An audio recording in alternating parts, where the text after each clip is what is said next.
Hey, I'm Cristian Roux, and I'm listening to the Halftone Effect. Welcome to another adventure of the Halftone Effect. Save us! Oh no!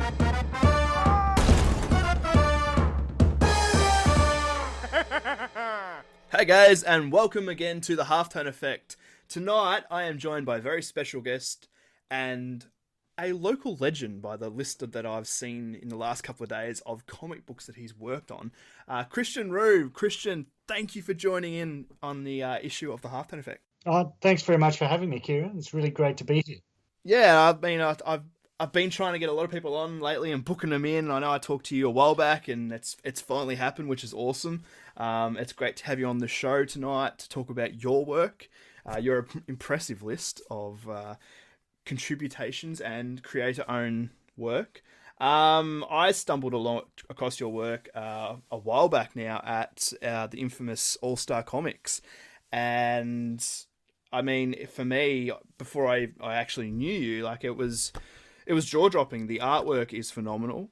This is in Falling Star, and from there on, I was fortunate enough to meet you through mutual friends and comic conventions, and it's been great to be able to get to know you, get to know your work, catch up at conventions and talk shop. But it's great to have you on tonight to be able to talk shop with myself and the listeners.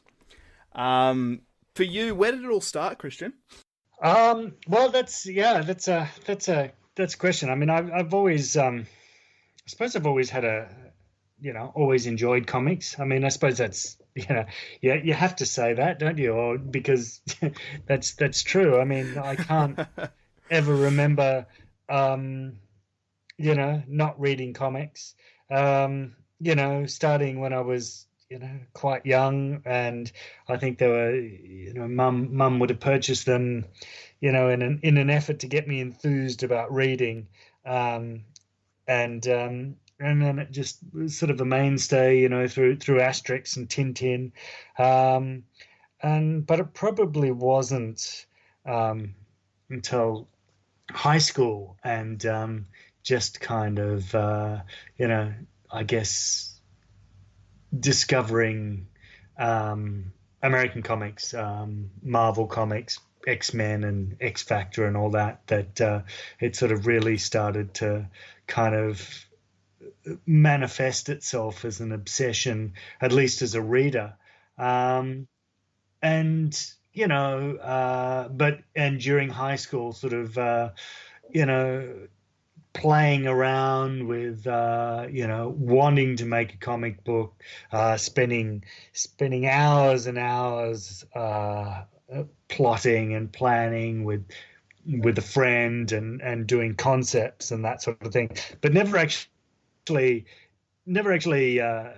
sort of going further and doing any sort of sequentials. It was always a lot more conceptual, and I think at the time what held me back was and still is something that I probably really wrestle with is just sort of frustrations with my own kind of I guess limitations of skill, and so I at that time it was something I wanted to do, but I just felt I needed to work on it, and then I think I stopped. I walked away from it for a bit. I sort of did stopped. I went and tried to study architecture for a bit, and that didn't work. Eventually found myself in art school and focused on, at that time, sort of that way that you're sort of indoctrinated into thinking in art school of more serious art. And it wasn't until, many years later, when I decided to take a year out from working, and to sort of reconnect with my own sort of art making process, that I did that, and almost as a kind of way to sort of help help kind of get my creative juices flowing, I sort of adopted the process of working on comics as a sort of side process, and came back to it like that. And very soon I found that I just became obsessed with making comics, because it's such an amazing medium. There's just so much to learn. There's so many things to sort of play around with that I just really reconnected with it in many ways, and I haven't looked back since then. Yeah, I mean, it does become an addiction. Yeah, You kind of, you know, it can be a good thing and it can be a bad thing. I mean, for me, it's the thrill of the next issue. It's the thrill of the next page, trying to get that sequential art happening and yeah, pushing the boundaries, yeah, which I yeah, know you do. Especially, the progression from obviously where you started to where you are now has transformed immensely. I noticed with a lot of your stuff now, you use a lot of watercolors and a lot more experimental techniques with what you're doing. yeah. I'm always pushing myself, always wanting to go that bit further, and I have always wanted to do that. Um, the just and the other thing that's happened is that the when I started playing around with comics, it was sort of there was a lot more. It was a lot more of a digital process, and these days I've just found that I've been gravitating more and more to working sort of Traditionally. traditionally, Yeah. and that's been. I mean, that's kind of exciting part of the process too. And also kind of there's an element of fear there as well because there's a lot of security working digitally, but there's also kind of limitations with what you can do. Yes. Yeah. I agree with you there. Definitely. It is very limited by what the experimentation you can do with a digital format rather than traditional. Yeah, I mean, there's the technology is changing, every day, and there's even since in the small amount of time since I've been using it, there's been leaps and bounds, in terms of sort of almost duplicating that traditional effect digitally. But yeah, for me, it's also just about it's as much about creating that object at the end of the day. It's that the finished page, the art object of that. And I suppose that's where my that art school training sort of starts to kick in, and as opposed to the sort of the more commercially sort of commercial art mindset of it being all about sort of the end product. It's also of just the image. It's as much about creating the actual art object for me. So yeah, that's also plays into it, and why some of those more kind of the watercolors and what I've been playing a lot with recently is sort of getting back to painting as well, just because I wasn't making it hard enough for myself already. you know? But always, yeah, always kind of. I do worry, that that part of my obsession is always sort of challenging myself and learning something new. I wonder if I could just, if I curb that a bit, whether you know that might simplify things, and I'd get. I always, because I'm always pushing myself, always wishing I could do more, and always kind of frustrated with myself for not kind of finishing enough projects fast enough. But I just in the process of making them, I get absorbed in the process. The that that act of creation, and that's I guess that's part of the enjoyment Well, for yeah, I me. mean, I definitely agree with that. There's definitely a FOMO of the whole situation and a fear of missing out on producing something different. For me, it's probably the other way around. I want to keep producing more comics, and probably I can see where you're coming from when you say that you want to keep trying new things. And looking at your Instagram right now, there's that, you can see that progression of where each step takes. And like, I guess it is a study of what you're doing at the same time. Like you're teaching yourself new skills, but you're moving your art style into that field as you progress. I'm looking at that Phantom one right now, and that just blows me away. Like the depth and the detail in that right there. Like for a guy that it's in a purple suit, you've given him so much character within and so much depth into it. So it's definitely like for the different things you're trying with all these different forms of art, it's definitely paying off. So it's a credit to your work, man. No, thanks very much. Appreciate it. How Yeah. much do you think influences your style for, because you were talking about architecture, you started to study that. Now, did that reflect on your art style at all? No, I don't think so. Um, yeah, I think if anything, doing architecture, um, that was very much, I guess, an attempt to pursue perhaps what might be arguably a more safe career path. Um, and but in the course of attempting to do that, I just realized that it wasn't for me. Um, and so that's that was a very expensive learning curve, Yes. and what drove me to just realize that I really wanted to go to art school, and I really wanted to do be more creative, and not do technical drawings. And I mean, I suppose there's some sort of, I got a drawing desk out of it that I still use today. So that's something, I guess. That's something, yeah, it's something to take from it. So yeah, but that was a very, yeah. So that's when I think about that, it was such a weird time because computers were very much still a new technology at that time. Um, and so we were still being taught how to draw, architectural plans using pens and inks and that sort of weird sort of plasticky pseudo translucent kind of architectural sort of tracing paper. And that was just such a real lack of foresight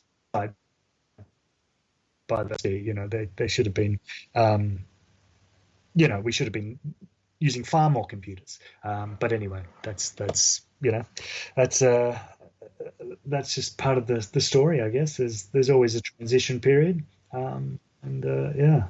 Well, it sounds like It's you picked some stuff up from that either way, and that's probably, it's in hindsight, it's a blessing in disguise, really. mm, yeah, yeah. It's interesting you say that, because like a lot of people that come onto the show, they've studied in a background of art form that they might have turned away from, and they've forged ahead with the art side of it, more so. So it's not unheard of, and it's kind of to me, it's definitely a trend. It's a good thing, to be honest, because they reckon in our lifetime we're going to have up to 5 to 7 different careers, which I, give or take, I don't know if that's going to be exactly right, but I mean, if you're not happy in what you're doing, then it's that passion that you really do need to find, to push forward and find a career that is, whether it be writing or lettering or illustrating, you're going to find that passion if you really do enjoy comic books. Well, I think the other thing about that is just that we're not living in a world where there's the job security where you can just you go into a position after a school or after university graduating or whatever, and and you work there for the rest of your life, and then you get your gold watch at the end when you're 65 or whatever.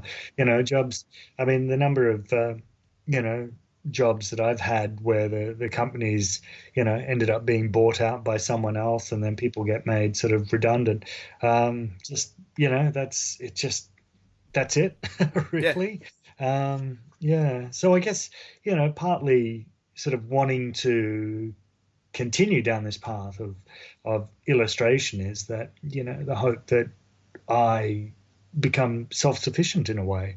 Um, that's also part of the goal, Yeah. it's However, it's definitely the dream. Yeah, yeah, it's the dream. crazy that might be. Yeah. Yeah. But gotta have something to work towards, um, which is, I guess, also that philosophy also sort of powers the my decision to, or my desire to be more experimental and push myself more with art and ways of doing things. Um, is that always improve, always be better. And that's evident in your work, Christian. Guys, go and check out his Instagram, for instance, and go and see his progression through the many different books that he's worked on and the many years that he's been doing this for. But what I will say, Starting to feel old no, now. no, that's not what I mean. I mean your experience. Just need to brush those cobwebs off. Yeah. Yeah, look, it's yeah, I guess, yeah, the Instagram's probably the one that I use the most. It's maintaining social media is such a, it's just one of those things that is it's a tricky thing to do, I think. It's the juggle between, providing constant updates, but actually trying to do quality updates as well. And yeah, so yeah, I think yeah, I mean, it's also always changing too. Always the sort of the foundations on which all those platforms sort of rest upon. You're always battling the changing algorithms and things like that. I mean, we all know it. But yeah, sort of, it's very much a consideration every day, is sort of participating in all of them and not having just one either. Oh yeah, it's a beast. I think it's a common subject in this season of the podcast because everyone has finding the same situation through the pandemic that maintaining, whether it be one social media outlet to five different ones, that it's very hard to try and keep up with the constant trends and the algorithms that they keep putting out. So it's they're beasts to control, and when you're trying to be an artist or a writer and you've also got to contend with your followers or your social media output, it can be overwhelming. I think that it's a credit because you do put a lot on your Instagram, which is fantastic. I think that it's a credit to any artist that can juggle both. I find it sometimes too personally, it can be overwhelming because I don't want to put everything up on there that I have drawn or created. But to be able to continually put output content like you do, it's definitely it's something to be proud of, man. Now talking of social media, you have a Patreon. Yes, yes. How do I you find that? um Look, it's a good discipline. I think it's again, it's sort of it's difficult because it's I mean, I do think it's a great platform. Um, I I do feel really funny about advertising the Patreon sometimes because I always there's just it's part of that it's that self-promotion thing and asking for money thing that I think we all sort of struggle with a little bit, and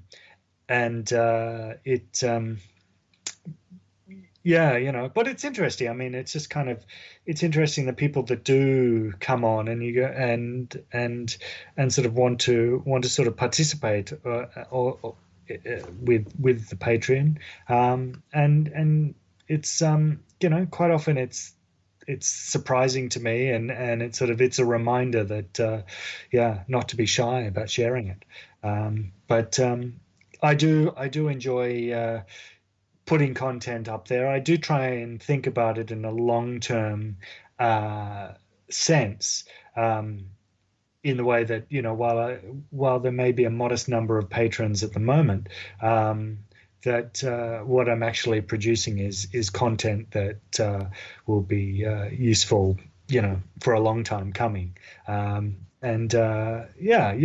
it's such an amazing record of work too, because I've been trying to get into a rhythm of sharing something different on the Patreon to what I share on social media.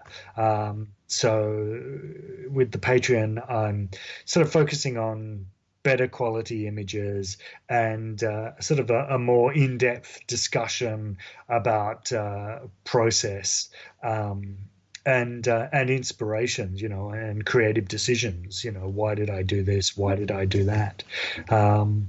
And also, I've been experimenting with sort of creating videos of my creative process, and recording that, and that's been an interesting skill set to learn as well. That whole video taking and editing, and then putting a sort of narration over the top of that, and that's been good. It takes a long time, and I guess that's also one of those things where it comes back to that sort of creating content for the long term rather than the short term. Look, it's I'm grateful for being able to that there are people that are interested in it enough to throw a couple of bucks my way, and that that I also have this opportunity to sort of create a sort of it's a diary, really, a creative diary, of what I've done. So it's good. That's it, really. I mean, I'd love it if that was if I could if that was a sustainable income, but that's the long-term goal for that one, I guess. Yeah, I think that like most subscription style based formats, and for that matter crowdfunding too, it's a great way to probably interact with an audience that you normally wouldn't have that interaction with. Yeah. And I guess it's on a global scale. For me, Patreon, I haven't personally used it, so I can't speak for it in general, but the feedback that like yourself and other artists and creators that use it, it's definitely a more personal experience than what your other subscription based or crowdfunding would be, because you really are a one-on-one with your subscribers, and they are getting that personal experience of your processes, like you're speaking about the video content, and putting that out there. Well, you basically, you're sending. They get, subscribers will get an email in their inbox.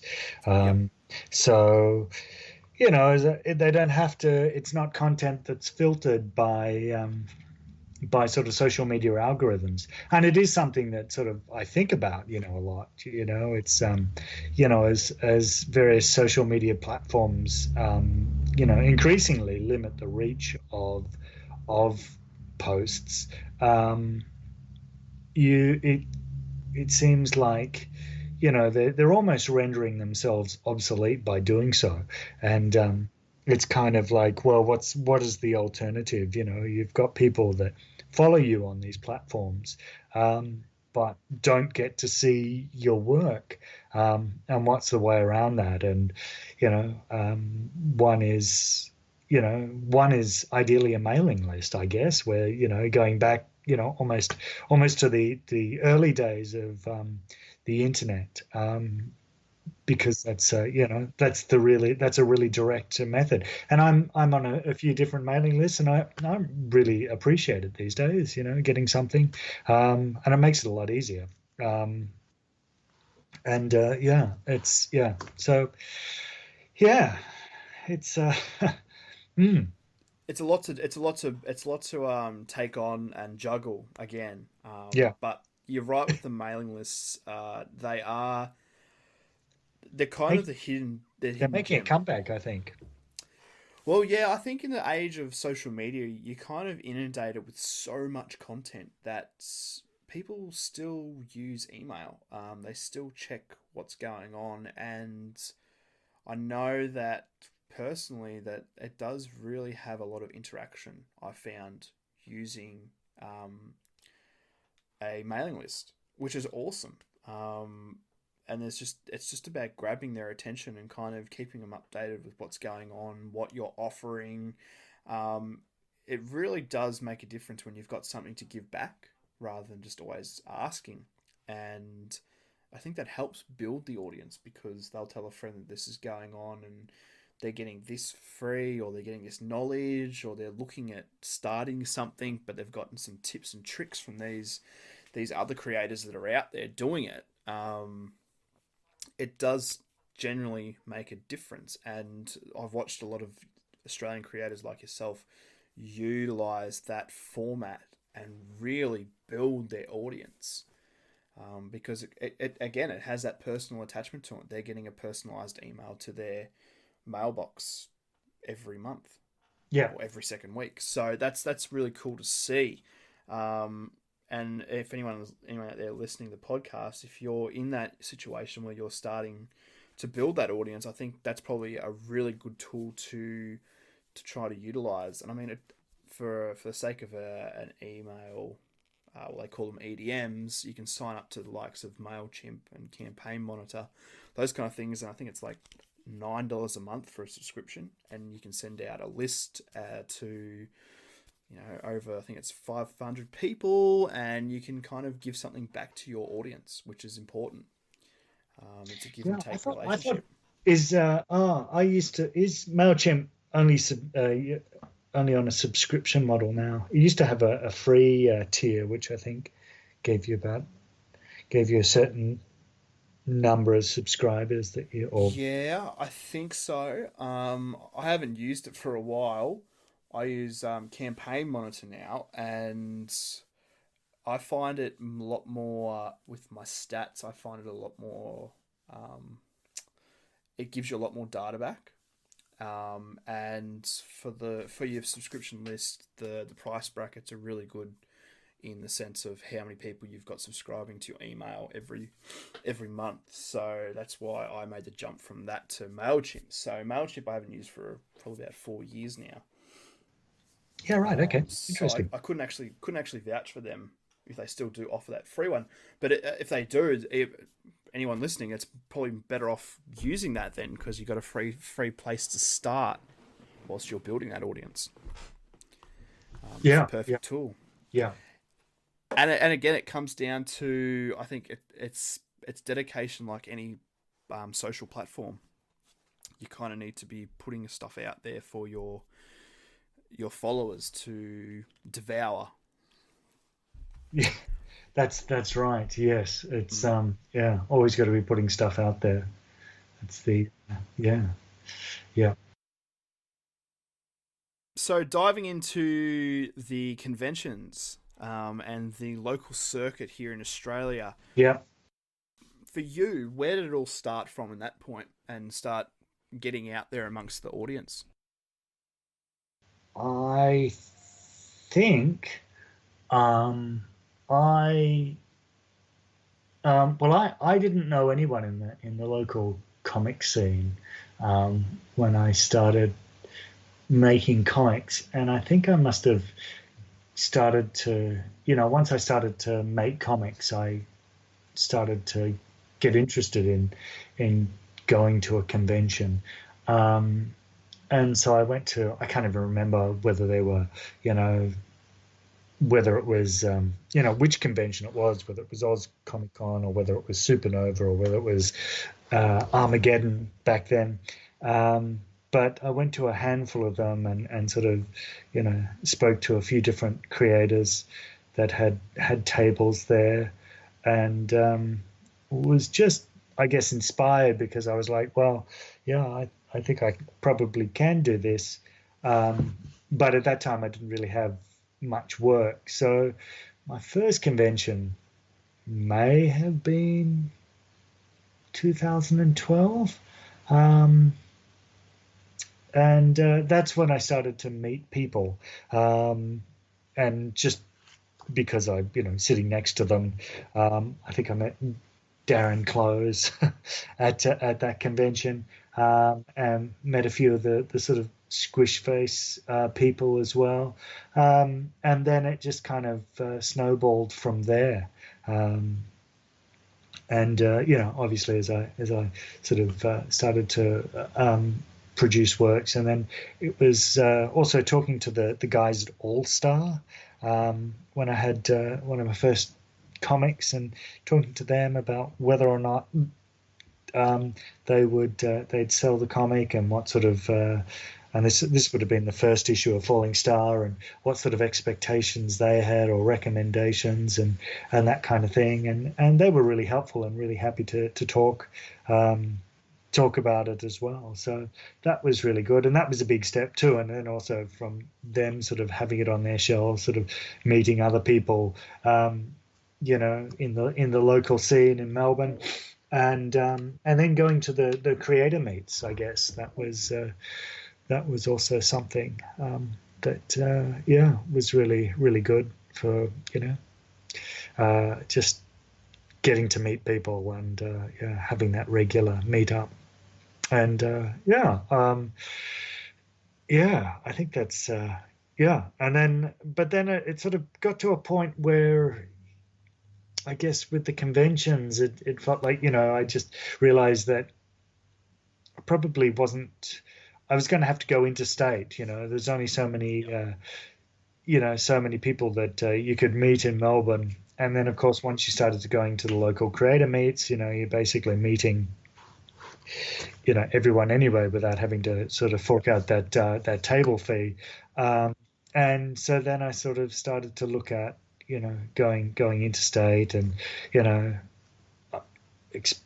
played around with a couple of conventions in Canberra, and then last year at Sydney, that was Sydney Oz Comic Con. So that was the first time I got to sort of be one of the exhibitors in Sydney, and that was pretty good. That's that seemed like it was probably one of the biggest shows I'd participated in, and that was when the Super Australians book was released, and that was part of that table. So that was pretty exciting. We had I think we had 3 tables together. A whole bunch of creators made the journey there, either local Sydney-based creators or some Melbourne guys, and that was good. So that was really neat to sort of have this opportunity to meet people that I'd only sort of had exchanges with online through Facebook at that time. Yeah, because that would have been a really big experience to be able to be a part of that kind of, I guess it's a panel of creators, and to be invited along to conventions to exhibit the artwork as a guest. Yeah, it was a really it was a big show, and very exciting, and it was, and they were really we had some really, the staff were really good. They were really enthusiastic about what we were offering, and they really got behind the show really got behind the project as well. So that was great. It's a lot of fun, and that I believe there's more work happening on that at the moment. Hopefully we'll see everything stalled a little bit with this year being with COVID and the craziness, but the final touches are I think what happened was that with the stall that happened with COVID, the Chris Sequeira, who was the editor and the organizer, kind of went, well,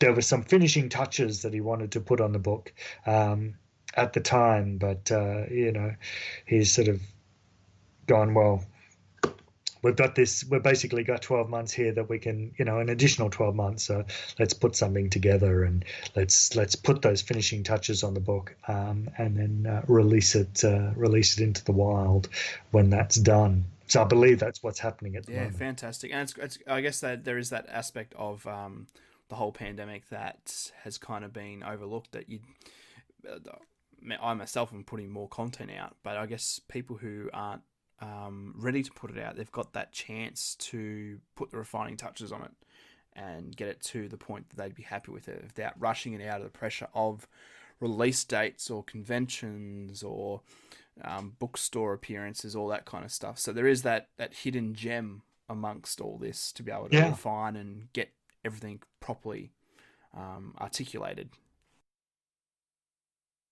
Yeah, absolutely. I mean, I know that I've sort of been trying to put just trying to indulge this time and just to go, wow, all right, let's knuckle down and get creative. Yeah, and I think it's the perfect time to do that. Yeah. Well, it's a once in a lifetime opportunity. Hopefully, once in a lifetime. I don't think anyone's too keen to have another opportunity like this again. No, I kind of tend to agree with that statement because, as much as I've been able to produce this year, content-wise, I was fortunate enough to be able to go to Supernova at the start of the year and exhibit there.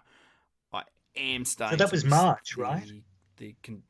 Yeah, that was March. When I was, putting together my little list of works for you, I was sort of going through all the Australia Burns posts and realised that book was launched at Melbourne Supernova, and that was back in March, and that just seems like, I can't believe that was this year. It just seems like wow, there's been a whole lifetime of concern since then, but and stuff, but it just crazy.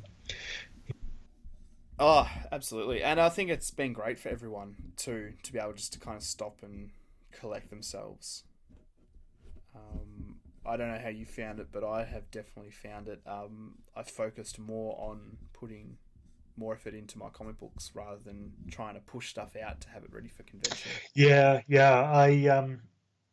I sort of, at the beginning of the year, I wrote a list of projects that I wanted to do, and it's quite an ambitious list, but I've managed to cross a couple of things off it, but things take longer. Start. It's a start, but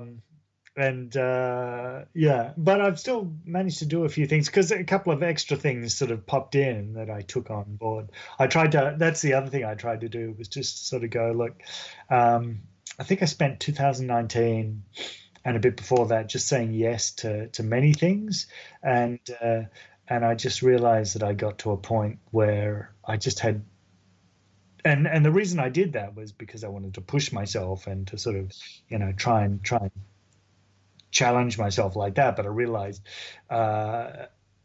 perhaps a little bit too late that at some point I'd have to deliver on all these these promises. So that's when I kind of went, no, I think I need to sort of pull everything back a little bit, or just focus on doing stuff, because the other side of that is that there was this whole weight of the fact that I had these projects that were hanging over me that weren't getting done, and after a while, that stops being a kind of security blanket. That starts to become this kind of this anchor that weighs you down and sort of holds you back.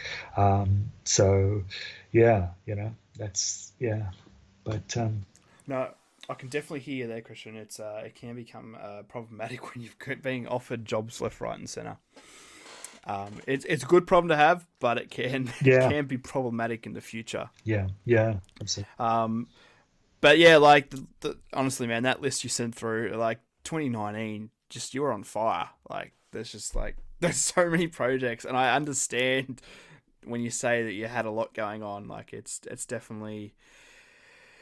Yeah, it's there's definitely a lot going on, but even 2020, you've had a lot going on as well, which is awesome to see. A few projects, obviously, we won't mention here because they're still in production stages, but that's still it's still great to see that.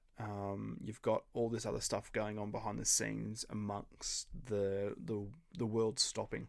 I think that's just as important for us creators to still have stuff going on, whether it be minimal amount or too much to handle. Yeah, yeah, yeah, absolutely. Yeah. Well, yeah, wouldn't be you just gave me a thought then, what if it never came out? That'd be really annoying. Just let it come out, then the world can stop. uh, Yeah, exactly. yeah, Yeah, yeah.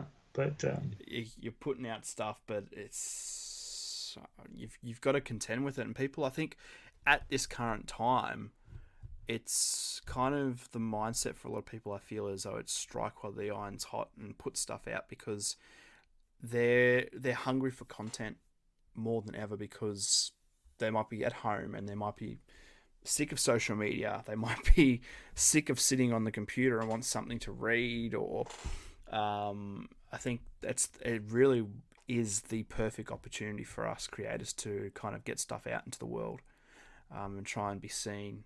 And it's a positive. It's a real positive amongst a lot of negative this year. yeah, yeah. Look, that's something that I do think about, and just in terms of what I do share online, and I've generally tried to sort of just feel that there are probably other people that are better informed to be able to comment on things, and I'm just going to just aim for the be more just Yeah, share creative stuff, and hopefully put put a little bit of positivity into the world, I guess. a little bit of joy. Yeah, absolutely. That's yeah. Now, looking at this list, you have worked on a lot of projects, like we've been talking about, but you've also collaborated with a lot of different people Yeah, throughout the yeah. industry. How is it working with? How is it collaborating? How do you find the collaboration process? Look, it's quite often I've been very lucky with the collaborators that I've well, I've worked with. Generally, that I'm left to do my thing, and generally I've been sort of able to sort of it hasn't been too much of a tight leash or short leash, and I've really been able to play and just make do things that are as I sort of my vision was allowed to sort of become a part of it, and I think that's what's really that works for me. I enjoy that. I like to be able to add something to a project. It If I can't do that, it can feel a little bit like work, Yep. and I guess one of the things that I do enjoy is sort of you know that creativity and allowing sort of allowing that play. So that's generally what's happened, is that I've been left with the script, and that was already written, and I just kind of put you know, put pictures to it. The couple of exceptions to that were the Super Australian script. That was basically there was sort of, there's a framework, you know, with that. We were limited by the number of pages that were going to be included. All the chapters were, I think, 6 pages from memory, and so that was sort of, we had the challenge of trying to tell a story in 6 pages, not a full story, just a fragment of a story, and we knew that, you know, because it was a superhero story, that it could follow a certain convention.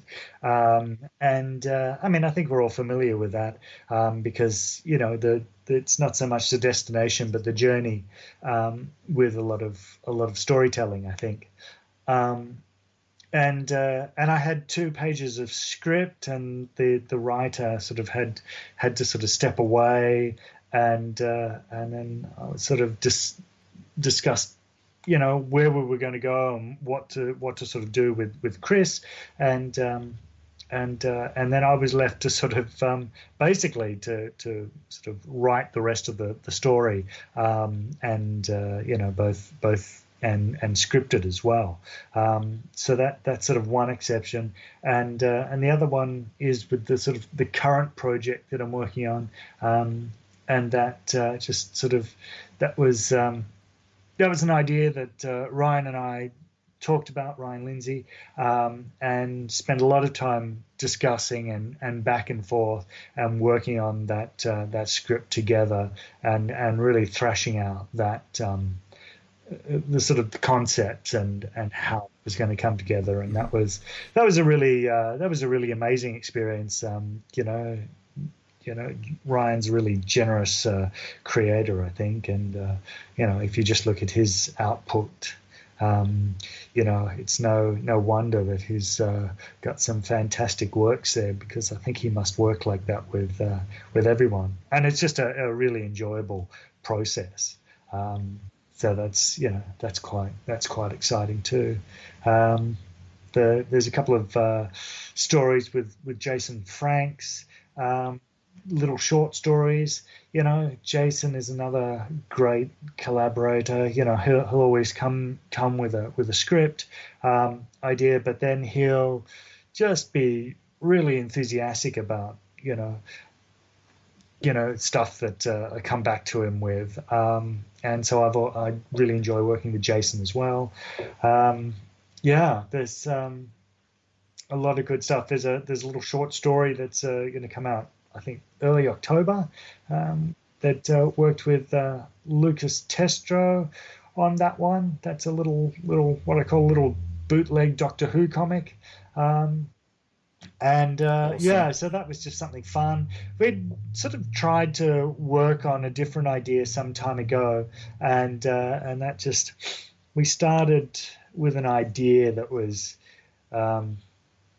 inspired by a lot of Golden Age Australian superheroes, which is, you know, if anyone hasn't looked into that, that's a real blast, you know, and a real boom time for Australian comics as well. And we just sort of, I guess we were really intrigued by these characters, and we started out with the idea that, you know, what would happen if we did a kind of, you know, updated version of those guys, and then realized that there were probably licensing issues. And so that kind of, we struggled on a little bit further after that. And then it just kind of realized that it probably wasn't going to work how we initially planned, and sort of went and put that to one side. But then, so when Lucas came back with this other story idea, I just kind of went, oh, you know what, that'd be a lot of fun. Let's do that. So yeah, that'd be fun. That'd be good. Yeah, a lot of the ideas, you know, people have talked about, you know, the Talgard short story with with Gary Proudly. That was another really Yep. positive experience. He again, a lot of these sort of collaborations start with people sort of coming up. Often probably ends up being a year or two prior, going, "Hey, do you want to do something?" And then it all goes quiet for a bit, and then suddenly out of the blue, it's like, "Hey, here we are. Remember?" And I'm like, "Yes." And so and that was really cool. And I'd sort of seen the first Talgard book and picked that one up, and that was great. And so that was really exciting to sort of get to do a short story there. And that was neat. Sort of, again, got the script, did my thing, sent that off, got a little bit of feedback, kind of went, could you do this? Could you do that? And that was great, really positive. And yeah, that's yeah. So that's a nice thing to be a part of. I think that'll be a great collection if and when that comes out, I guess. Yeah. You've got your plate full, definitely. Yeah, yeah, Which is a good problem. It's a good problem to have. yeah, yeah. And then, well, I have a fistful of other things too, just personal projects that I'm always like, I should get to that one day. Yes. So it's yeah, but yeah, it's just on the yeah, it's just trying to keep things under control at the moment. Yes. Yes. It's understandable with the list. I can understand that completely.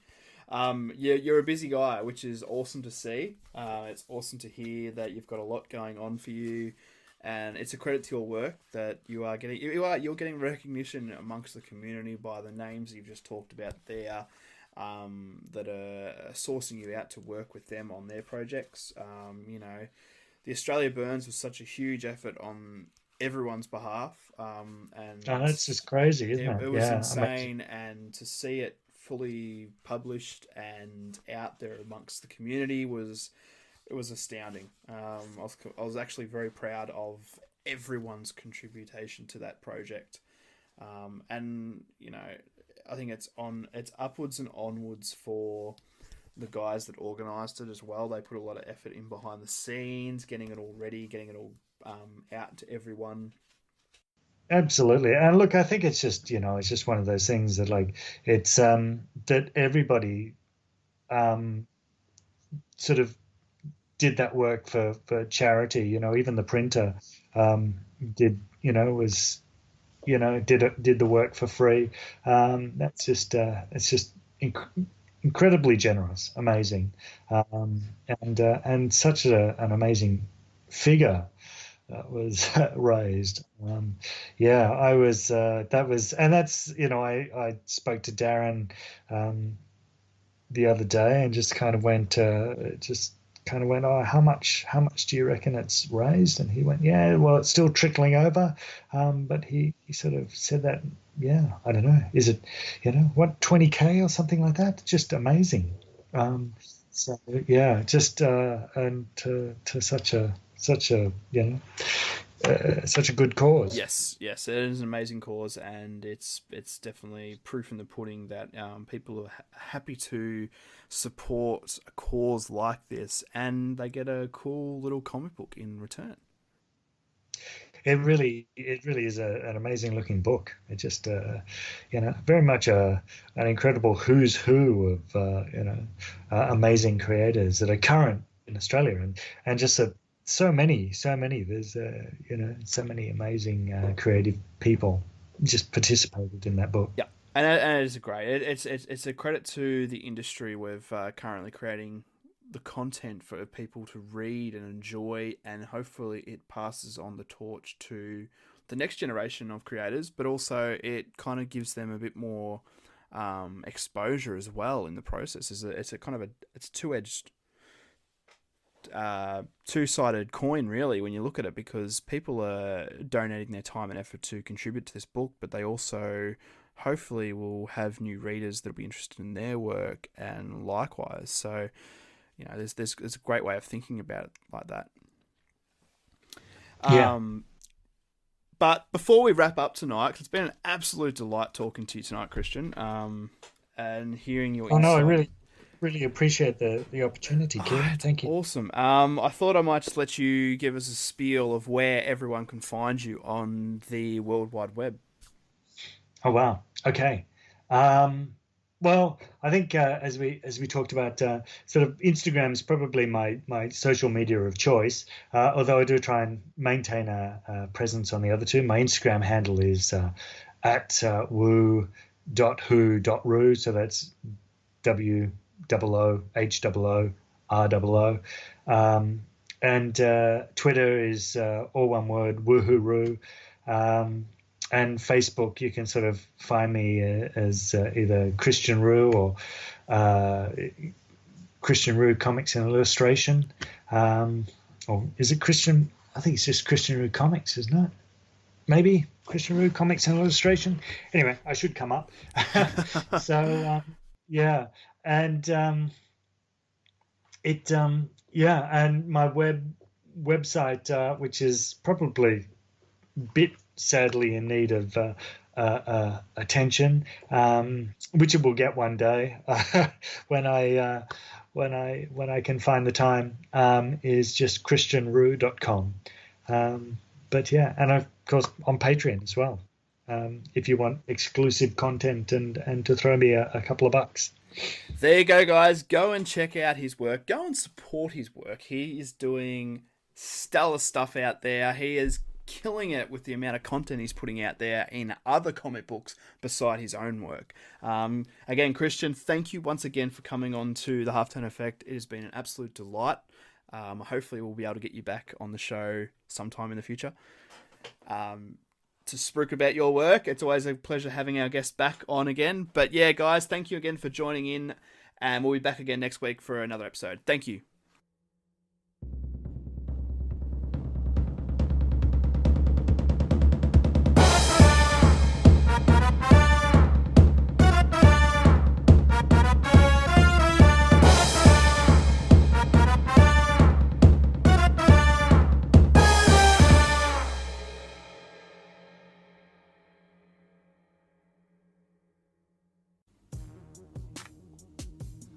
Hey Halftoners, it's Brendan from D's Comics here. You might remember me from such podcasts as The Halftone Effect, featuring Brendan from D's Comics.